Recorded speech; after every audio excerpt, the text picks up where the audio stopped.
Hello and welcome, Elisha here. Today you join me at Maggiore in Assetto Corsa. I'm racing in the Ferrari GT2 Championship. This is done through World Sim Series. This is actually round 2 of the championship. Round 1 was at Spa, but I didn't quite have a good recording setup for that one. But jumping straight into this one, coming out of the box in qualifying, and tried to get a head start here by coming out first. And unfortunately, a lot of other people seem to have the same mindset. What they did not share with me, though, was my desire to go very, very slow on this outlap. These soft tyres were... I was finding that they would overheat if you looked at them the wrong way, let alone went round a corner quickly. And that certainly makes things a little bit interesting later on, because it is a mandatory start for the race on soft tyres. But anyway, if we skip ahead to the start of my first qualifying run, you'll see that there is a car who's decided not to leave themselves any room in front of them, and instead follow me very closely, which was quite distracting. I screw up the first couple corners looking in my mirrors, wondering if they were going to dive down the inside or something. Which wasn't a great start to this lap, and it didn't really get any better. But I did want to put a banker lap on the board, so kept going despite the distraction. But if we come to the end of this lap, you'll see that they have decided to dive down the inside and make my lap worse and probably ruin their own. So I was quite grumpy at that, and then just missed sight of the edge of the track following them, and teleporting back to the pits in anger with no lap on the board and needing to go back out pretty quick. So here we are, second attempt at qualifying, braking just before the 50 board there. Down to first gear, not going all the way over to the right because of that tight right-hander. Tricky exit there, very easy to put on a bit too much throttle and lose traction on the rear. And same again for this corner where there's actually a little bump on the exit. Oh, it does catch me out here as well. Coming down this short straight then into a tricky braking zone, braking while turning, down to second gear to get that rotation, and even so I still missed the apex. And coming back out of that dip to a quick left-hand flick, and then a sequence of quick chicanes which are flat out in this car. Unless your tyres are absolutely dying of death, in which case it's very easy to go wide just here and get yourself a track limits penalty. But onto the back straight now, and as you can see from the tyre graphic on the left, my tyres are on fire already, which definitely makes the end of the lap a bit tricky. Braking just before the 50 board for this very banked hairpin, going out as wide as you can without getting on the gravel. A couple flat out corners back up the hill, and then some very long ones to finish off the lap, which are definitely not friends with tyres. And this ends up being a sub 2 minute lap time, which is significantly better than what my first attempt was going to be. But nothing too spectacular. I think in practice I did a lap that was about a second quicker than this, a 58.6. And my claim to fame is going to be that that puts me P6 on the world leaderboard. Though I have a sneaking suspicion that that world leaderboard is only for this event. But anyway, this lap puts me in P7 for the start of the race. And here we are on the grid, about to undertake 40 minutes in the Ferrari GT2. Just as qualifying started off really well, so does the race, as I almost stall it. So losing a couple positions off the line now, and it's a little bit chaotic into these first few corners, as it always is. Cars spinning off in front of us there. So losing a few, gaining a few, and net in 6th after the first 2 corners. So 40-minute race, mandatory start on the soft tyre, which, as we know, dies of death very, very quickly, and 300% tyre wear on top of that, as well as 200% fuel usage. So strategy would play a big part in this race, as we'll see coming up. And I just realised there that I didn't have traction control on for the race start, which probably didn't help. I find that when the tyres are just out of the box and not quite so warm, and you're close to all these other cars, it's pretty handy to have some traction control just to catch you out if you do get on the throttle a bit too much. And then for the rest of the race I turn it off, as I find it a bit quicker to drive without it. Though if you are a little bit trigger happy on the throttle, when you make a mistake it can turn bad a lot quicker than you might think, even on slick tyres. So yeah, strategy would play a big part here, and I elected to underfuel the car for this first stint. As you can see in the bottom right there, we're actually just over a half tank of fuel. So these cars would carry about 110 litres of fuel, and this race would require, I think it was 160 or 156, around that mark. So a little bit more than a full tank. So I decided to underfuel here, and then in the pit stop take on a bit extra fuel. Car in front there just braking a bit earlier than I thought they would. So diving down the inside to try and make an impromptu overtake rather than go into the back of them. Unfortunately it doesn't work out well for me, and now I'm under pressure from the number 13 car.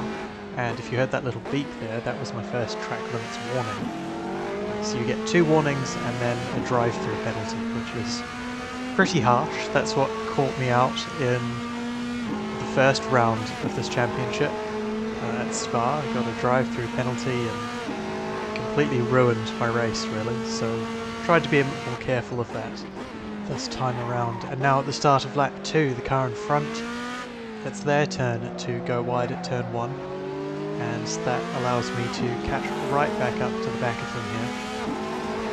From the start of this race I definitely felt as though I had the pace on them, so trying my best to get past them, catch up to them, get past them on this first stint, as a car who was in the top 4 there struggles on the exit, has a bit of a whoopsie, done that many a time in practice, and now catching up, getting a lot of ground on them at the bottom of that dip there. So yeah, race going well so far. Starting in 7th and moving forward, which is ideal. Going forward wasn't the only way I could have gone. I could have gone very far backwards to 15th, I think. So glad to be going towards the smaller numbers. It's a little bit of a secret in the racing world, but the smaller numbers mean that you're probably doing better in a race. Just a little a fun fact for you. Just poking my nose down the inside there, just to try and force the driver into a mistake, and they do.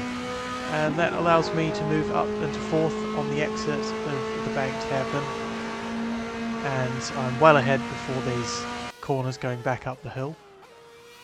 Unfortunately though, moving up into 4th was a little bit too exciting for me, and I have yet another lapse of talent in this video, going straight on at the final corner instead of left, which is not the ideal line, and I screw it up so bad that I lose 2 positions, and I don't have words to describe the chaos that unfolds here.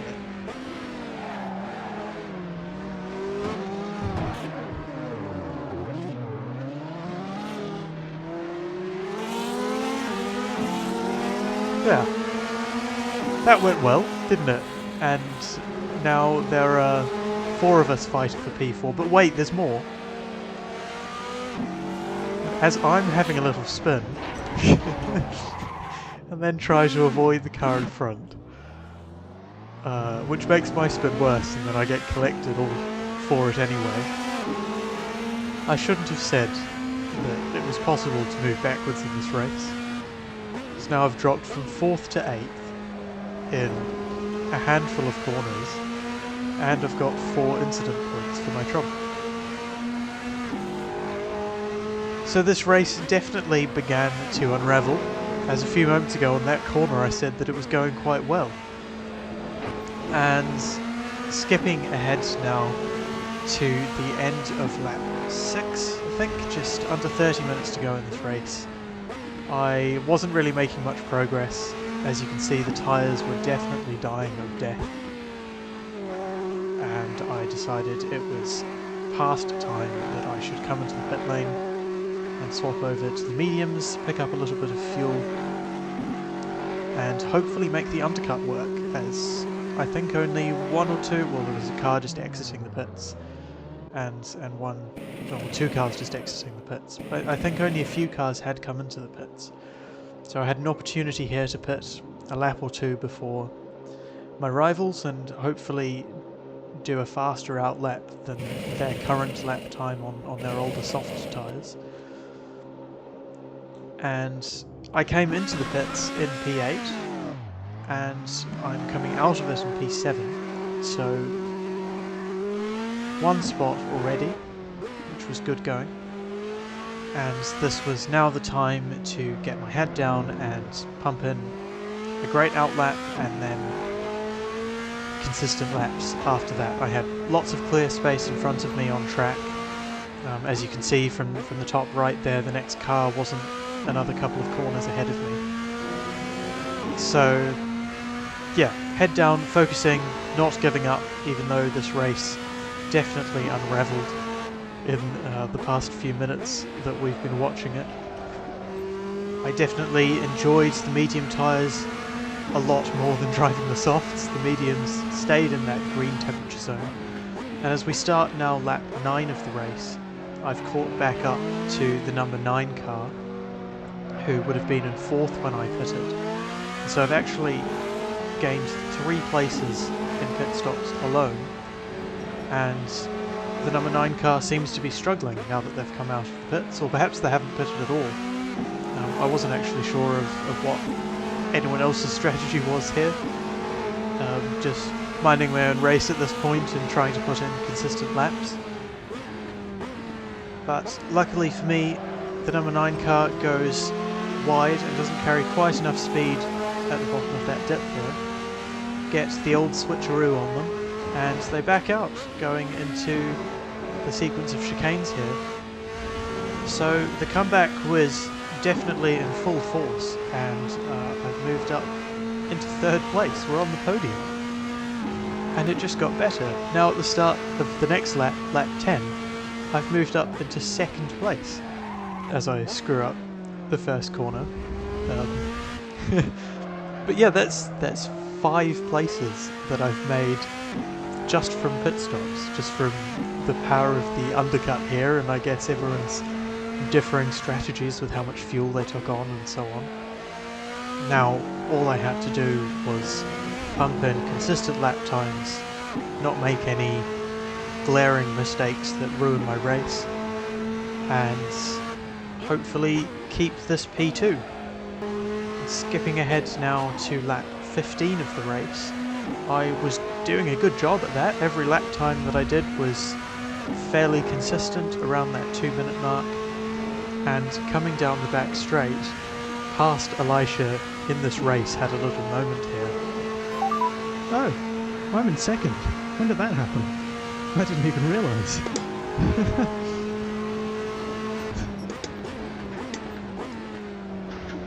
Yes, past me. You're only 5 laps late realising that one. That was also the point that I realised that P1 was so far out of reach.